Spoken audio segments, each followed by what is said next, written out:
여러분 안녕하세요. 경호쌤입니다. 이번 시간에는 가정생활이랑 결혼 문화에 대해서 조금 더 자세하게 짚고 넘어가도록 하겠습니다. 선생님이 좀 중요하다고 생각하는 거는 필기하라고 얘기할 테니까 꼭 좀 필기 부탁드리겠습니다. 지금 계획 생육 정책이라고 돼 있죠. 지화生育. 요게 우리가 알고 있는 한 가구 한 자녀 정책입니다. 정식 명칭은 지화生育 계획 생육 정책인 겁니다. 선생님이 포스터를 2장만 보여드릴게요. 자, 요건 좀 옛날 포스터입니다. 为革命实行晚婚和计划生育. 혁명을 위해서 늦게 결혼하고 인구 억제 정책을 실시합시다. 요런 뜻입니다. 자, 그 다음에 요거는 조금 최근 포스터인데요. 선생님이 지난 시간에도 잠깐 얘기했지만 2016년도에 인구 억제 정책이 폐지되기 전까지는 이런 식으로 포스터를 통해서 국가에서 적극적으로 장려하였습니다. 한번 읽어보겠습니다. 稳定国家计生政策公常和谐美好教育. 국가의 인구 억제 정책을 안정화해서 아름다운 가정을 이룩합시다. 뭐 이런 의미입니다. 이런 식으로 포스터를 통해서도 적극적으로 장려했다는 것을 알 수가 있습니다. 자, 이 인구 억제 정책은요, 1979년도부터 시작이 됐습니다. 출산율을 줄여서 식량 문제가 발생하는 걸 막고요. 그 다음에 여성 인구를 노동력으로 기용해서 경제 성장을 이루자는 이러한 목적에 의해서 79년도부터 인구 억제 정책, 한 가구 한 자녀 정책이 실시됐습니다. 그래서 실제로 1970년대 5.8명이던 출산율이요, 79년도에는 2.7명으로 감소를 했습니다. 만일 아이를 2명 이상 낳았을 경우에는 보통 벌금을 부과했는데요. 개인 소득의 10배에 달하는 2만에서 2만 이한, 우리 돈으로 따지면 400만 원에서 4천만 원이라는 막대한 벌금을 부과했습니다. 근데 이거는 각 가정의 경제 상황에 따라서 조금씩 벌금이 달랐는데요. 조금 소득이 적은 집안은 좀 적게, 많은 집안은 좀 많게, 그래서 개인 경제 사정에 따라서 벌금이 달라졌습니다. 선생님이 기사 하나 보여드릴게요. 정상회담에 장이안이 얘기했던 건데요. 중국의 장예모라는 굉장히 유명한 감독이 있습니다. 뭐 국민감독 수준 정도 되는데요. 이 사람이 자녀가 셋이 있는데 세 자녀를 낳아서 벌금을 13억을 냈습니다. 그러니까 한 자녀까지는 허용을 하는 거니까 두 자녀를 통해서 13억, 그러니까 한 아이당 6.5억 정도의 벌금을 낸 거죠. 이 사람은 굉장히 잘 사는 경제적인 여력이 되는 사람이기 때문에 이렇게 벌금을 세게 물린 겁니다. 자, 그리고요, 정부에서 불법으로 둘째를 임신한 임산부를 강제로 낙태시키는지까지 했습니다. 그 정도로 강력하게, 그 정도로 강압적으로 인구 억제 정책을 실시했던 것입니다. 그러다 보니까 생긴 문제가 몇 가지 있었었죠. 첫 번째는 소황제입니다. 소황제는 누구를 가리키는 표현이라고 했죠? 그렇죠. 자기 자신만 생각하는 이기적인 아이들을, 그런 아이들을 소황제라고 한다고 했었죠. 이건 넘어가겠습니다. 자, 소황제는 다시 80년대생인 빠링허우랑 90년대생인 지우링허우, 이렇게 두 부류로 설명을 할 수 있다고 했습니다. 80년대생 소황제와 90년대생 소황제는 조금 차이가 있다고 했죠. 일단 80년대생 소황제는요, 경제적으로 풍요롭고 청소년기 해외 브랜드 경험이 있습니다. 그리고 가치관으로는 학력과 사회계층을 중시하고요. 해외 유학과 여행 경험이 풍부합니다. 그러면은 2기 소황제인 지우링허우는 어떤지 볼까요? 풍요로운 유아기와 아동기를 지났고요. 프리미엄 상품에 대한 구매 욕구가 많습니다. 그리고 자기중심적이고 개방적, 그 다음에 인터넷이랑 글로벌 매체를 활용한다는 가치관을 가지고 있습니다. 그렇기 때문에 같은 소황제지만 80년대냐 90년대냐에 따라서 약간의 생각하는 차이가 있다는 걸 우리가 알 수 있습니다. 자, 요거는 저번에 3월 달에 선생님이 설명했던 거죠.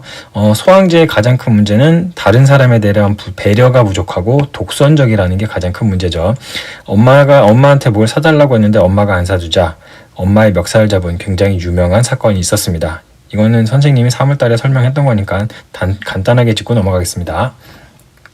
자, 그 다음에 또 어떤 문제가 일어났냐면요. 검은 아이들이란 문제가 일어났죠. 검은 아이. 이건 무슨 뜻이었죠? 호적에 올리지 않는 아이. 그래서 쉽게 얘기하면 출생신고를 하지 않은 호적이 없는 아이를 가리킨다고 했습니다. 그러니까 한 명을 낳았을 경우는 문제가 없지만 2명 이상 낳았을 경우에 벌금을 내야 되니까 아예 한 명의 아이를 호적에 올리지 않음으로써 벌금 대상에서 제외가 되는 것이죠. 이런 문제가 굉장히 많이 불거졌었는데 요거는 중국 정부에서도 알고 있었기 때문에 선생님이 3월달에도 얘기했지만 한참 전에 좀 전에 이 아이들이 자진 신고를 할 경우에 문제를 삼지 않겠다라는 식으로 해서 많이 호적을 회복했다고 얘기했었습니다. 그래서 지금은 큰 문제까지는 이뤄지지 않고 있습니다. 자, 여기까지는 선생님이 3월달에 설명했던 거고요. 요건 좀 적어주면 좋을 것 같아요. 또 다른 문제가 뭐가 있냐면요. 4-2-1 가정의 구조가 이루어집니다. 4-2-1 가정 구조. 이게 뭐냐면요. 아이 한 명에 부모 둘, 그 다음에 조부모 넷. 그래서 아이 한 명의 아이가 6명의 어른을 양육해야 된다는, 나중에 커서 양육해야 된다는 그러한 문제를 갖고 있는 게 바로 중국의 4-2-1 가정 구조입니다. 요거는 그 프린트 혹은 뭐 교과서에 꼭 필기해 두면 좋겠습니다. 그러니까 소황제 문제, 그 다음에 검은 아이들 문제, 그뿐만 아니라 4-2-1 가정의 구조도 중국의 인구 억제 정책으로 인해서 일어난 문제점이라는 거 꼭 좀 기억해 두시면 좋겠습니다. 자, 그 다음에 또 어떤 문제가 있냐면요. 뭐 당연히 인권 침해가 있겠죠. 왜냐면 강제로 낙태를 시켰으니까요. 그 다음에 중국도 남아선호 사상이 굉장히 심해서 성비 불균형 문제가 굉장히 심각하게 일어나고 있습니다. 거기다가 고령층이 비대해지고 노동인구가 감소하면서 중국을 급격한 고령화 사회로 인도하기 때문에 나중에 일할 수 있는 인구가 적어지게 되겠죠. 그러한 문제점이 발생을 했습니다. 자, 요거는 이제 경제 인구 관련된 이제 그래프고요. 그래서 중국에서는 2010년대부터 한 자녀 정책을 폐지하고 두 자녀 정책으로 전환된다고 촉구를 했었고요. 그리고 실제로 2014년 11월 한 자녀 정책을 완화해서 부부 중 한 명이 독자이면 두 자녀까지 허용을 했습니다.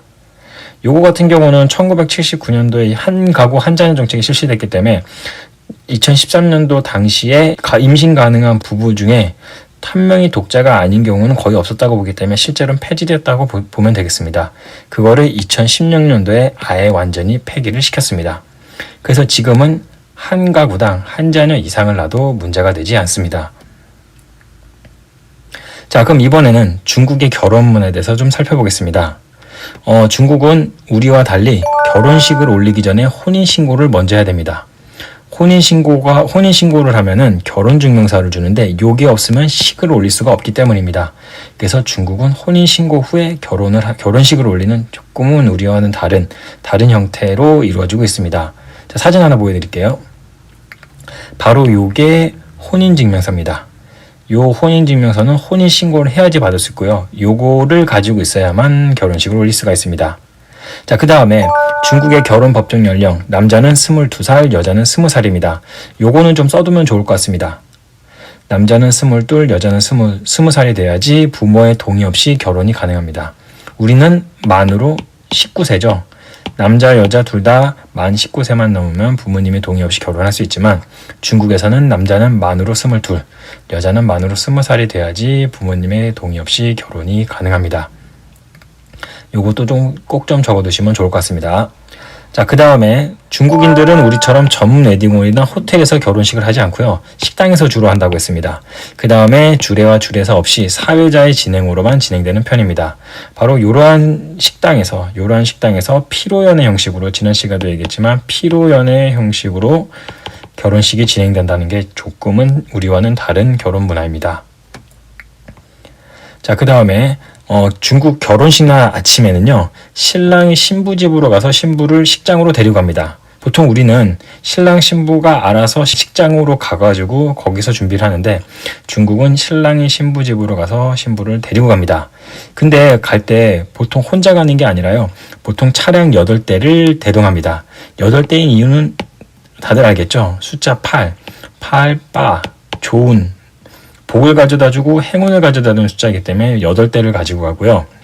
그 다음에 중국은 체면을 굉장히 중시합니다. 그래서 일반 차량이 아니라 BMW, 벤츠와 같은 고급차를 이용하는 것이 일반적입니다. 요거는 경제 상황에 따라서 정말 경제적인 여력이 되면은 8대 이상도 가능하고요. 혹은 뭐 더 비싼 BMW, 벤츠보다 더 비싼 뭐 람보르기니, 포르쉐 이런 스포츠카, 슈퍼카 이런 것도 대동한다고 합니다. 사진 보여드릴게요. 바로 이런 식으로 많은 차량을 대동해서 신부 집으로 가는 겁니다. 그래서 본인의 경제력을 과시한다고 생각하면 되겠습니다. 자, 그 다음에요. 중국인들은 우리처럼 결혼식에 참석할 때 축의금을 냅니다. 근데 주로 붉은 봉투에 씁니다. 붉은 봉투를 넣어서 주는데 이를 홍바오라고 합니다.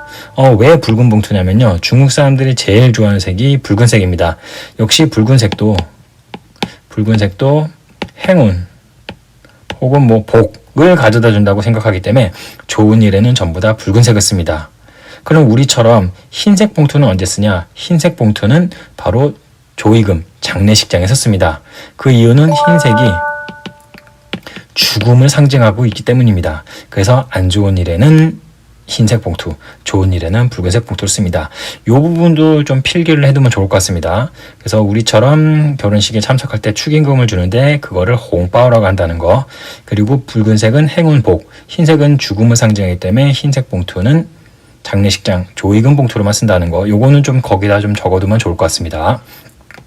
그 다음에 이제 축의금 액수에 대해서 좀 볼게요. 보통 축의금은 친하면 1,000위안, 아주 친하면 2,000위안, 그리고 친인척은 5,000위안 정도 하는데요.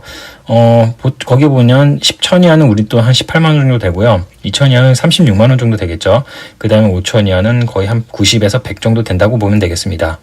요게 어떻게 보면 조금 뭐 생각하는 데에 따라서 무리가 있을 수도 있겠다. 뭐 이 정도면 괜찮겠다 싶을 수 있는데 우리는 보통 축의금을 얼마 정도 하나요? 뭐 보통 그냥 일반적인 관계면 3만 원, 좀 친하면 5만 원, 정말 친하면 10만 원. 뭐 친인척 간에는 뭐 한 50에서 100 정도 할 수 있겠죠. 근데 우리의 3만 원, 5만 원, 10만 원이랑 중국의 1,000위안, 2,000위안은 좀 다릅니다. 우리 같은 경우는 한 달 월급이 어느 정도 되죠? 뭐 한 200만 원 정도 된다고 볼 수 있겠죠. 200만 원에서 3만 원, 5만 원, 뭐 10만 원, 그건 크게 무리가 없잖아요. 근데 중국인의 일반적인 월급은 많이 받아봤자 5,000위안입니다. 4,000에서 5,000위안 정도 돼요. 그러면은 그 중에 1,000위안을 쓴다. 굉장히 무리가 있겠죠. 만일 결혼식을 5번을 한 달에 초대받는다. 그럼 월급이 다 날아갈 수 있을 정도입니다. 그럼에도 불구하고 왜 이렇게 무리를 해서 축의금을 하냐? 일단 첫 번째, 중국 사람들도 우리랑 똑같은 생각을 하고 있어요. 내가 결혼했을 때 다 돌려받는다고 생각합니다. 그러니까 일종의 기브 앤 테이크의 개념이겠죠. 그렇기 때문에 조금 무리를 해서 주더라도 문제가 되지 않아요. 그 다음에 두 번째, 중국은 우리처럼 뭐 몇 년 동안 연락도 안 하다가 결혼한다고 청첩장을 돌리거나 하지 않습니다. 보통 청첩장을 돌리기 위해서는 기본적으로 꾸준히 인간관계가 형성이 돼 있어야 돼요. 그렇지 않으면 청첩장을 돌리지 않습니다. 그렇기 때문에 청첩장을 그러니까 결혼식에 초대를 받았다고 생각하면 어느 정도 친분이 있다라고 생각을 하기 때문에 이런 돈을 쓰는 거를 어렵게 부담스러워하지 않는 겁니다. 그러한 문화적 차이가 있기 때문에 좀 무리를 해서라도 축의금을 내는 겁니다. 자, 홍바오는 어떻게 생겼냐면 바로 이렇게 생겼습니다. 이런 식으로 붉은 봉투에 넣어주는 거 꼭 좀 기억해 두시면 좋을 것 같습니다. 요 내용은 꼭 필기를 해주세요. 자, 그 다음에 중국 결혼식에 하객들에게 답례품으로 주는 게 있다고 했었죠. 뭐냐면 사탕입니다. 이를 결혼 사탕이라고 하고 중국어로 시당이라고 합니다. 그래서 저번에도 얘기했지만 중국인들이 결혼을 언제 하냐고 애둘러서 물어볼 때 너 언제 결혼 사탕 줄 거냐라고 물어본다고 했었죠. 우리가 너 언제 국수 먹여줄 거야가 언제 결혼할 거야를 애둘러서 물어본다면 중국인들은 언제 결혼 사탕 줄 거야가 바로 결혼을 언제 할 거냐고 애둘러서 물어보는 표현이 되겠습니다. 뭐 이런 식으로 사탕을 주는데요. 지금 여기 담배도 보이죠? 담배를 주는 경우도 있습니다. 근데 가장 기본적인 선물은 사탕이 되겠습니다. 그래서 결혼 사탕, 이게 하객들에게 답례품으로 주는 거 꼭 좀 기억해두면 좋을 것 같습니다. 자, 여기까지 해서 이제 결혼 문화, 그 다음에 이제 가정 생활에 대해서 얘기를 했는데요. 우선 그러면 결혼 생활과 관련된 영상 하나 보여드리겠습니다. 출처는 방구석 외교관 구지입니다. 자, 한번 시청하고 그 다음에 이어서 설명하도록 하겠습니다. 한국과 중국의 결혼 문화 얼마나 다를까? 중국에서는 우리가 상상도 못할 정도의 성인스러운 결혼 문화가 있다는데 구체적으로 어떻게 다른지 알아보자. 한국이나 중국 모두 전통적인 혼례에서 벗어나 서양식 웨딩 문화가 많이 보편화되었다. 하지만 중국은 중국만의 문화와 정서로 한국과는 다른 결혼 문화가 있다는데 우선 중국은 잼미엔으로 시작한다. 신랑이 아내가 될 여자를 부모에게 소개하는 자리로 신랑의 부모는 며느리가 될 여자에게 돈을 준다. 이걸 잼미엔리라고 하는데 보통 3,000에서 4,000위안을 주며 10,000명 중에 한 명의 신부를 골랐다는 의미로 1만 1위안을 주기도 한다. 또한 한국에서는 함을 받기 위해 신부집에서 함값을 주지만 반대로 중국에서는 신랑이 신부를 데려가려면 신부 친구들에게 홍바오를 줘야 한다. 참으로 신랑의 호구 같다고 느껴질 수 있지만 중국은 옛날부터 여자가 노동력의 한 부분이라고 생각하여 신랑 측이 데려가려면 그만큼의 값을 해야 한다는 문화가 깔려있다. 그 다음은 결혼식 비용이다. 한국에서는 최근 스몰 웨딩이 유행할 정도로 결혼식의 거품을 빼는 분위기이지만 체면을 중시하는 중국인들에게 결혼식은 전재산 탈탈탈 털어서 할 정도로 성대하게 한다. 집값과 신혼여행을 빼고 보통 3천에서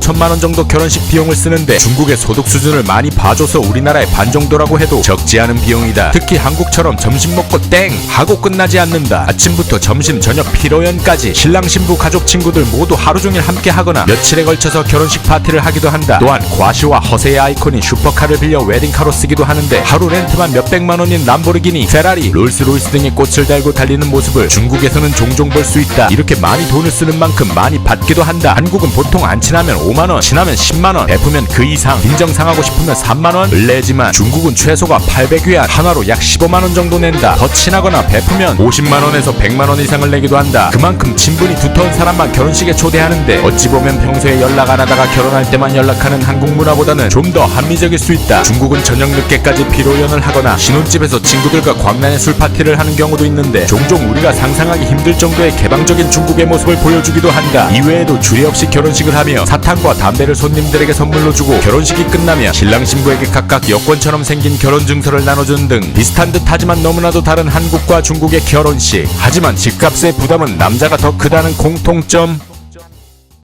중국 그것이 알고 싶다에서 제보를 받습니다. 중국과 관련된 정보, 사건, 사고 등 알고 싶거나 알고 있는 이야기에 대해 중국 그알 미니 다큐 시리즈로 공유하고 싶으신 분들은 페이스북 중국 그것이 알고 싶다 페이지 메시지로 제보해 주시거나 해당 영상의 댓글을 통해 제보해 주시기 바랍니다. 채택되신 분들에 한해 소정의 상품을 보내드리오니 적극적이고 다양한 제보 부탁드립니다. 중국 그것이 알고 싶다. 중국 그것이 알고 싶다. 자, 어떻게 보셨나요? 뭐 중국이나 우리나 남자에게 부담이 조금 더 가는 거는 비슷한 처지네요. 여기까지 해서 이제 오늘 가정생활 및 결혼 문화와 관련된 내용을 살펴봤고요. 마지막으로 과제를 내드리도록 하겠습니다. 첫 번째 과제는요. 중국인들이 하객들에게 선물하는 것은 사탕, 수건, 떡, 돈 요 중에 하나를 골라주시고요. 그 다음에 두 번째, 수업 내용을 듣고 궁금한 사항 한 가지, 한 가지가 넘으면 뭐 여러 가지 질문해줘도 됩니다. 선생님께 하는 질문은 꼭 비공개 댓글로 달아주세요. 오늘 수업은 여기까지 하겠고요. 모두들 선생님 수업 시청해주셔서 감사합니다. 모두들 수고하셨습니다.